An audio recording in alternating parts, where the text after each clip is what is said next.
Chair recognizes Representative Larson to speak for the amendment. Folks, this is exactly what's wrong with Texas right now. In 1997, when Senate Bill 1 passed, we balkanized our state. We partitioned it into 16 regions. We no longer act like Texans. You saw the East Texas contingent stand up, and they talked about a whole separate part of the state should not follow the same rules the balance of the state uses. They would like to set up a process to when anybody wants to develop a water resource in that area to bring to the population centers or to deal with industrial needs, that they would be required to have 2/3 of the folks on the planning district agree with that. It will never happen. We fight each other fiercely along these boundary lines that were set up by the government in 1997.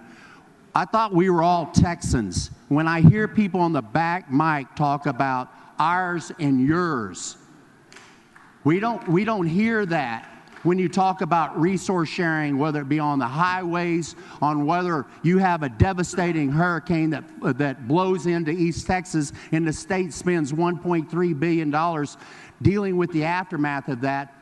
We're all Texans.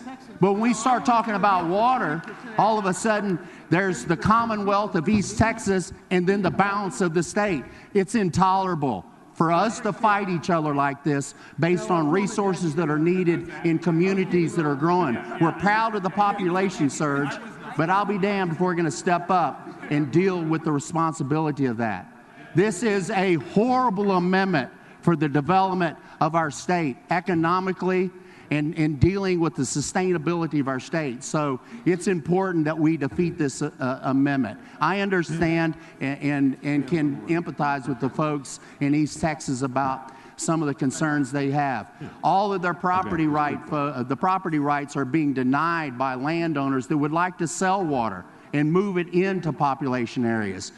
Well, this amendment would restrict that because you would have to go through the boundary that's being set up with 2/3 of those folks are 2/3 of those folks would have to agree on the planning district. Don't continue to perpetuate something that has stymied our state over the last couple of decades. Mr. Turner, for what purpose? Would Mr. Larson yield for a question? Mr. Larson, do you yield for a question? Please. Gentlemen. We need to vote yes on the Sheets amendment. Hey, I'm sorry, did you yield? Sure. Yes, please. Okay. Thank you, Mr. Larson. You know more about water policy, you probably forgot more about water policy than I'll ever know, but is it fair to say that the Simpson amendment, the amendment we're about to consider stripping from the bill, would that represent a radical departure in our state water planning policy? It would completely transform it. When you would have to have the consent of a regional planning group to agree to develop a water resource that would be outside that boundaries. And it's not the Dallas-Fort Worth area that would be impacted. It's every community in our state it's the entire that would state, be adversely right? impacted. It's the entire state that would be adversely right. affected, is it not? And we heard some comments on this microphone a few moments ago about how folks in Dallas and Fort Worth, waste all this water in their yards. But did you know, Mr. Larson, that City of Dallas, City of Fort Worth, City of Arlington, City of Grand Prairie, Plano, Frisco, Mesquite, they all have significant watering restrictions on residential use of water and commercial use of water? They have a great campaign, the Lawn Whisperer, in dealing with conservation. Right. They spent $2 million changing the mindsets of folks throughout the Metroplex area that it's cool to have a lawn that's brown. It doesn't have to be green. And they transformed the thinking of the folks in the Metroplex area. They've got a very aggressive conservation measure in dealing with turf watering. And San Antonio and other communities have embarked down that same path. I know San Antonio does the same. And did you know that even though we're in the 4th wettest spring on record in North Texas, those watering restrictions are still in place? They've not been lifted just because we've been blessed with a lot of rain this year. Right. We're still serious about conservation in North Texas. Water management practices don't wait for a trigger on a reservoir or groundwater. Right. Have it year-round, regardless of whether it's raining or not.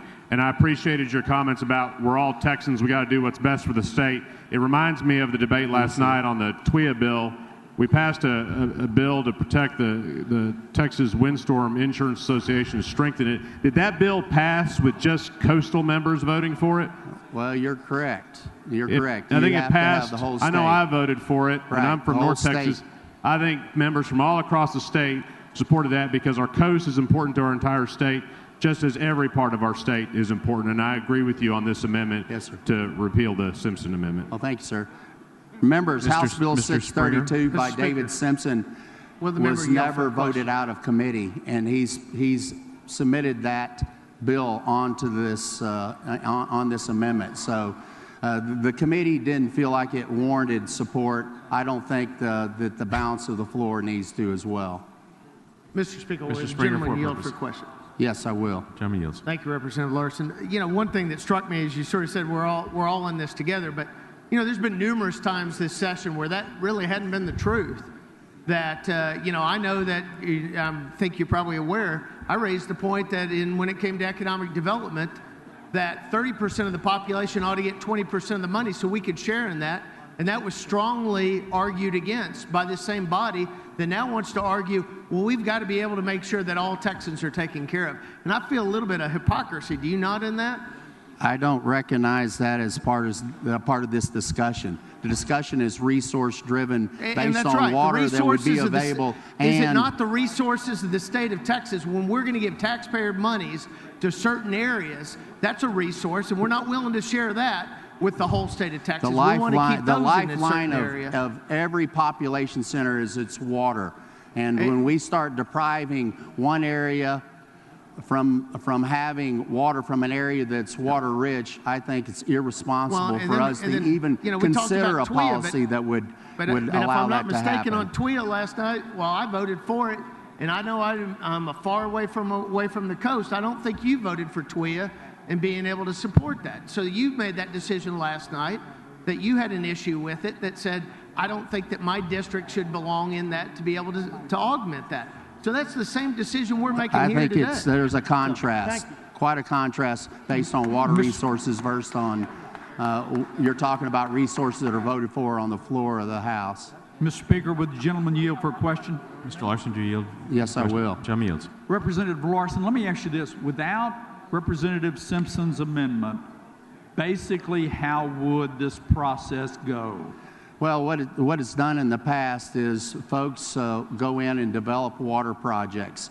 And most of the time there is the private property owners obviously have to facilitate those projects by either selling them water rights or selling them property.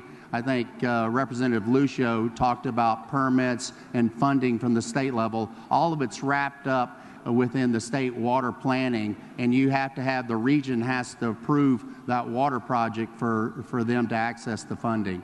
And so right now, they do have to do it in cooperation with the area they're getting the water from. Representative Simmons raised a point of order. The gentleman's Yes, time sir, has they expired. do. Point of order is well Thank you. taken and sustained. Members, encourage you to support Representative Sheets' Chair amendment on recognizes this.